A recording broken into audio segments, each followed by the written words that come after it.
สบายดีพ่อแม่พี่น้องเบอร์สุขุสุคนเนาะกลับมาพบมาพ่อกับซาลตามานี่เนาะกะเปิดภาพออกมากะจะอยู่ในงานเนาะทุกคนเนาะตอนนี้เขากะกำลังสิไปสู่ขอเนาะทุกคนตามประเพณีเนาะเพราะว่าเพิ่นยังไม่ได้สู่ขอเลยทุกคนโมโหว่าค่าสินสอดเพิ่นเท่าไรเนาะทุกคนตอนนี้ก็คือญาติพี่น้องเนาะทุกคนเรียกว่าแขกหมู่ผู้เนาะที่มาร่วมงานนั่นเองทุกคนกำลังจิตเตรียมไปนะทุกคนเนาะเดี๋ยวมาดูมาชมกันเลยว่าหน้าเจ้าสาวเจ้าบ่าวสิเป็นจังไดทุกคนเนาะ เดี๋ยวมาดูมาชมกันเลยทุกคนเลยตอนนี้เขากะกำลังสิเดินทางนะทุกคนเนาะกะคู่เพิ่นกะสิเป็นคนในบ้านนี่แหละทุกคนเลยกะบ่แม่นแขกทางไกลดอกเนาะก็เป็นคนในบ้านนี่เองแหละเดี๋ยวสารดาก็สิขึ้นน้ำเพิ่นได้เดี๋ยวสิบ่มีมองนั่งได้นี่ สบายดีมาเถอะแต่งตัวงามแท้มันนี่ไปใส่ละงามเด้สิไปอันตื่นเต้นได้หลานไผ่35แล้วยังไม่ได้หลานไผ่ยังเชื่อตื่นเต้นโดย35 ปีบ่35 ปีอ๋อ35 ปียังบ่ได้เมียอ๋อได้หลานไผ่เนาะตื่นเต้นก็คือสิเอารถนี่ไปเอาลูกสะใภ้หรือเปล่าร้านไผ่บ่นี่เอาลูกนี่น่ะบ่มียังก็อันนี้คือจะไปเอาร้านไผ่บ่ไปเอาไผ่มาเฮือนย่าบัดอันนี้จะเป็นเฮือนทางเจ้าบ่าวเราทุกคนเนาะกระแขกคนกับบ่ได้ใหญ่เราบ่ได้หลายเราทุกคนเนาะเพราะว่าเขาก็จัดงานธรรมดาเนาะนี่เลยนี่ก็คือญาติพี่น้องเขาเองทุกคนเนาะเด็กเป็นกาเกียนได้ทั้งเหล่าทั้งเบียร์คุณเนาะมาดอกคูณดีช่ำคำคูณเนาะได้ทั้งเหล่าทั้งเบียร์กับข้าวกับน้ำก็มีป้าเดี๋ยวเขาก็เดินทางกันเลยเนาะเดี๋ยวมันจีเสียเวลาทุกคนก็บัดซำนี่บ่แขกเขาค่ะไม่ก้อนเมื่อเอานะบัดแขกเขาบัดซำนี่บ่ป้าตอนตะกร้าไปใหญ่แทนไปใส่ยังเด่นนะ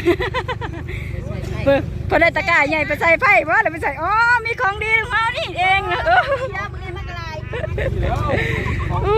ทุกคนเนาะไปใส่ดีเคยล่ะเอาไผ่บอกถึงอะไรบอกถึงอันนี้นั่งได้เลยบ่หรือว่าได้เจ้าหับประกันบ่ว่าเจ้าชิบหล่นค่ะป้าเตรียมโตเลยทุกคนกำลังเดินทางออกไปทุกคนเนาะกะ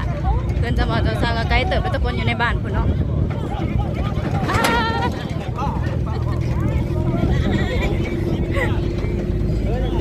อย่าตกแล้วเบิ่งเป็นจังไงวะตอนนี้เขากะมาหอดได้ครึ่งหนึ่งแล้วเนาะทุกคนกะไกลพอสมควรเลยเนาะเพราะว่ามันอยู่ในบ้านเนาะซุ่มเฮาบัดอยู่ข้างนอกทุกคนเลยเนาะเพื่อนจะบ่าวเพื่อนทุกคนเลยตอนนี้กะไกลแล้วกะถนนหนทางกะสิยากในสักหน่อยทุกคนเนาะจะรบกวนเด็กเนาะเป็นคุมเป็นอันนั้นพี่คนเลยมันทางบ่สะดวกเนาะก็เลยค่อยๆไปทุกคนเนาะ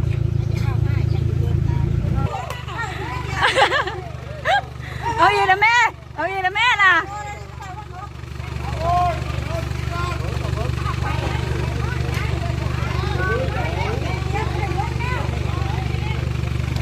กะตอนนี้กะเฮากับมาหอดมาถึงในทุกคนเนาะแต่ก็ว่าก็บ่ได้อยู่ในนี่เนาะทุกคนอาจจะเป็นอยู่ข้างในอีกนิดนึงเนาะบ้าเฮาก็นั่งรถมากะโดนพอสมควรทุกคนอ่ะ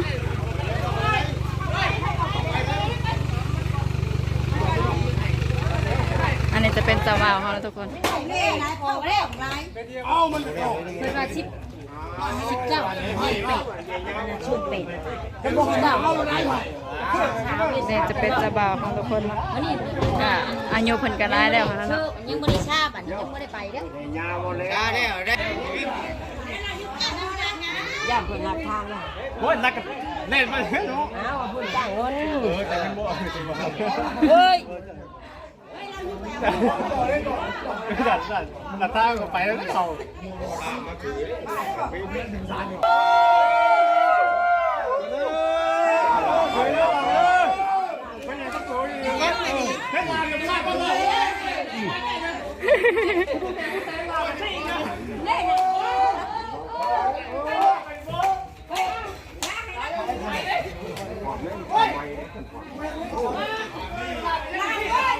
ก็เสียงดังในสักหน่อยได้ทุกคนเนาะ เอาไม้แค่นั้น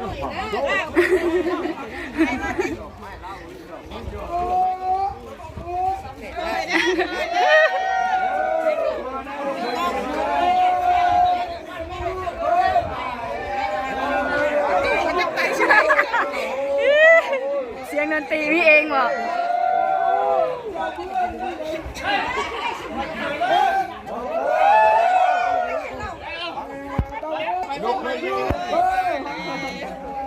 นี่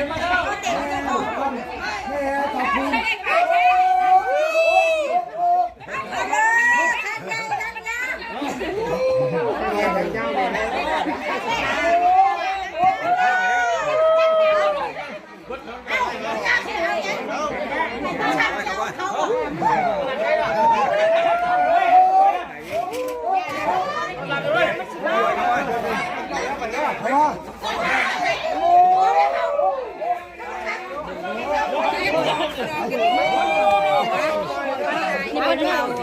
เขารถเขามาเดินใช่แล้ว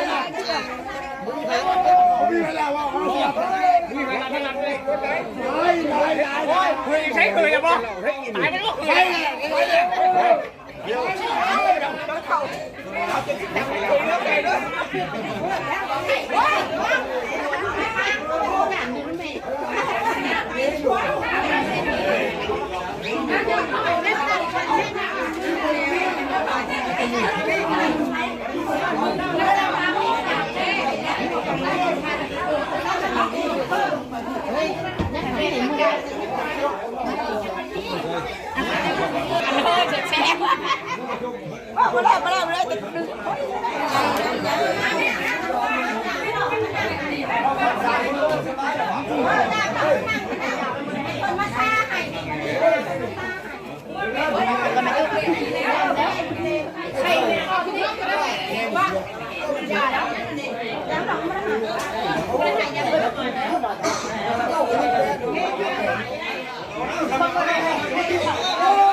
ขอจุ่มมือหน่อยเด้อ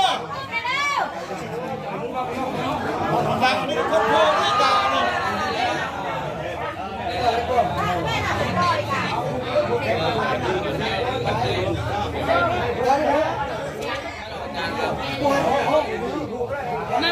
อะไรอยู่บ่เราเหล้าให้เรากินแต่เช้า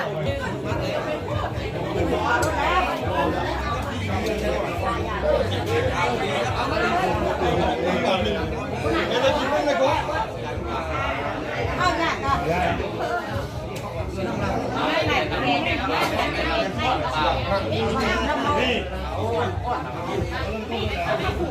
มีนะเนาะหลับชิมก่อน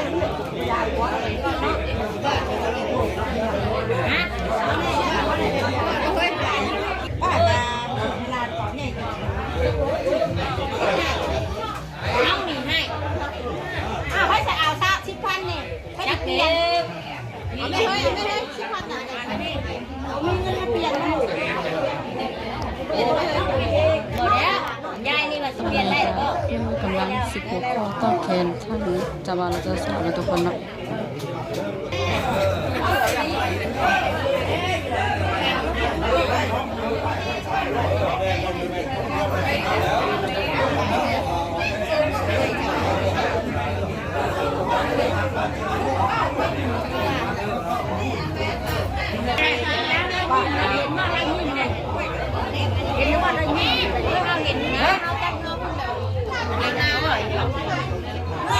นี่เลย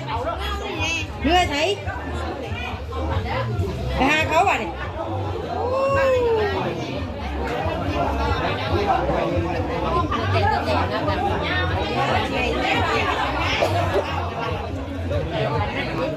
เข่งคัดบ่ได้หรอก